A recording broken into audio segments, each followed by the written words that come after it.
পাহাড় মানেই এক অনন্য শান্তি ও স্বস্তির ঠিকানা।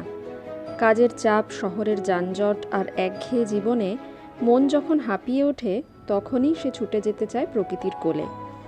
চারিদিকে সবুজে ঘেরা পাহাড়, কুয়াশায় মোড়া রাস্তা আর মাঝে মধ্যে উঁকি দেওয়া রোদ সব কিছু ক্লান্ত মনকে আবার নতুন করে বাঁচিয়ে তোলে।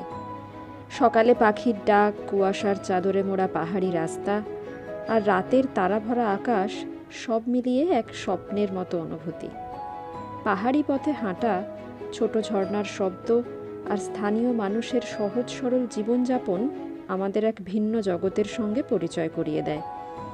ছুটি শেষে ফিরে এলেও পাহাড়ের সেই শান্ত ছবি, সেই নির্মল বাতাস ও অভিজ্ঞতা মনে রয়ে যায় অনেক দিন। আজকের এই ভিডিওটি সেই পুরনো ভ্রমণের ছোট্ট স্মৃতিচারণের। এই দৃশ্যগুলি কালিম্পং জেলার বিভিন্ন জায়গার। ভিডিওটি কেমন লাগলো অবশ্যই জানাবেন। টাটা।